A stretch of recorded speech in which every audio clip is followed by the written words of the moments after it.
appropriate. Many sentences that could have been started with, "Have you thought about it this way?" were framed as, "You disagree with me, so you are a bad or stupid person." And really mirrored in some ways more like I think, reality TV than the life that we want to share here together in this community. Having been said that, I have been asked some very, very reasonable questions. One of them is, why didn't I listen to MSU? And I have to say, actually, I think I did listen to MSU. It was hard to hear them above the roar of their wrecking ball that knocked down the apartment I lived in Cherry Lane, and the clicking of the calculators. But I think I heard them loud and clear. They said, "We have no plans to build new housing for graduate students on that site, and we're not definitely committing to the current size of the Spartan Village complex." Their most recent investment is related to the Red Cedar neighborhood, is the new undergraduate-only apartments in the University Village. That's what I've heard from MSU. Another legitimate question, why did we not comply with the motion passed by the City Council of East Lansing? I believe that the answer lies within the very careful wording of their September 6th motion that includes the words, "opposing the closing of any elementary schools located within the corporate boundaries of the City of East Lansing," followed by Mr. Beard's request that I frame this as a land use decision. The city is clearly looking out for its own interests, and that's okay. That's what they do. That's why they're elected.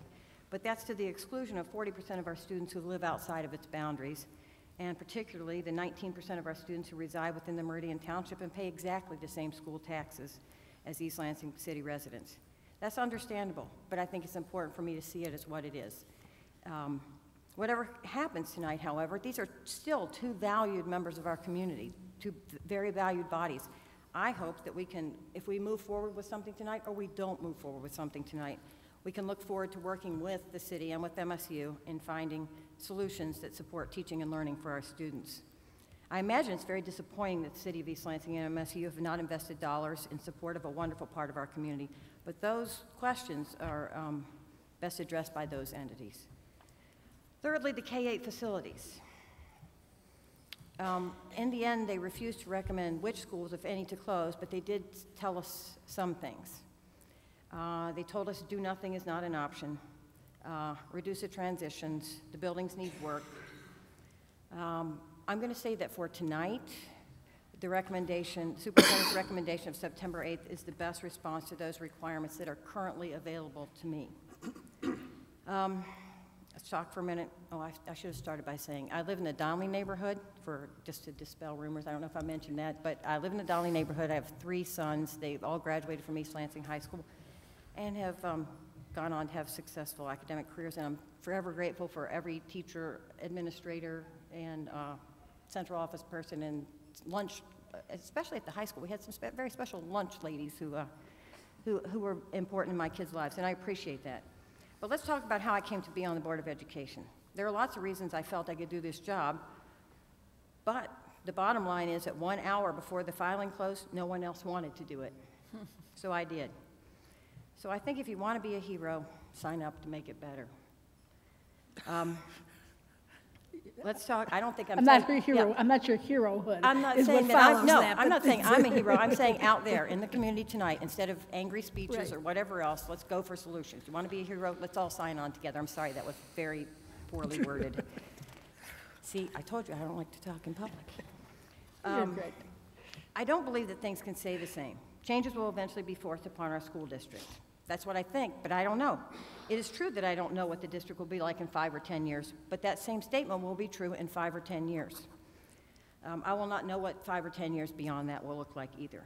On any given date, that's still going to be true. So the easiest thing for me to do is to do nothing and to pass those decisions on to someone on down the road.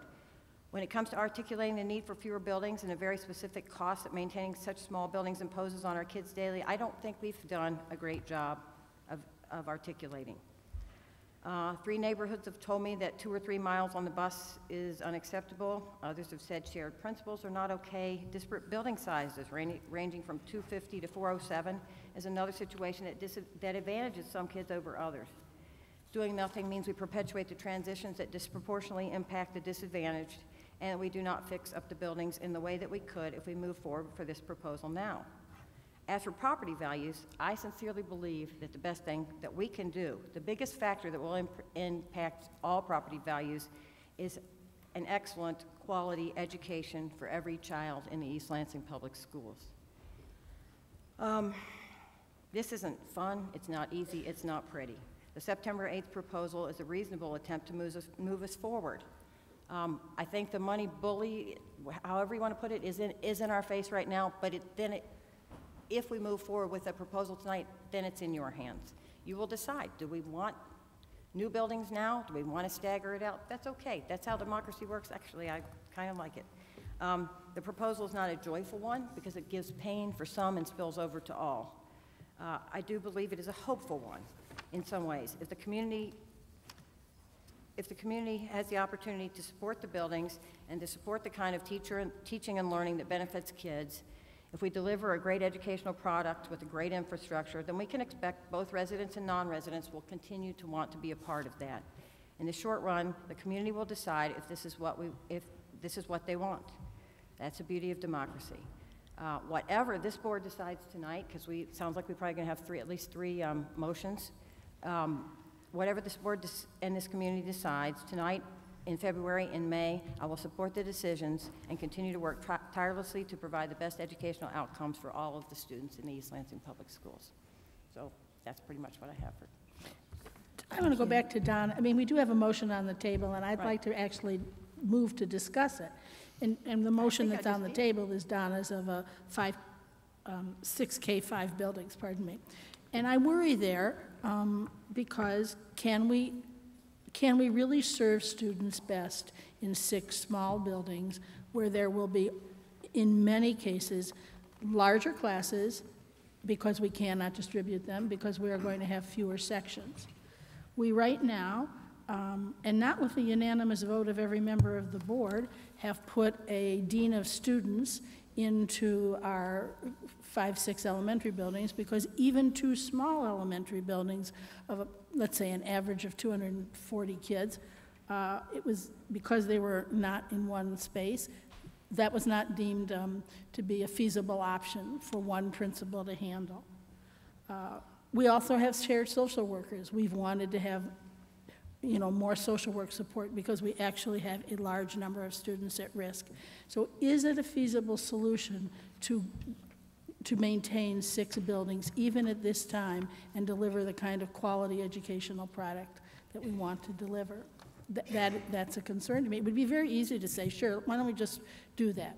Everybody gets a neighborhood school back, and we kind of deal with the fact that they're really very small, and we are going to have a hard time maintaining principals and support and classroom teachers. But, we can then reflect longer.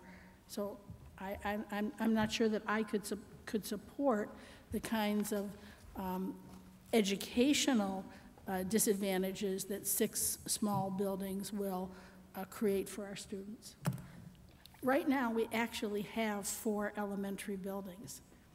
And there are certain advantages to that if you really look at what we've been able to achieve with 4 elementary buildings. Are you asking me to respond to that? No, I guess I was talking to Don or you. I'd be very delighted if you would respond. Well, I mean, I guess I want to say that the issues that you raised are certainly issues that I actually have raised publicly here as well. There are concerns to me, this sharing of a principal, the unequal class sizes, the social work situation. I don't think I know the answer to this question. I know that. I know I don't know.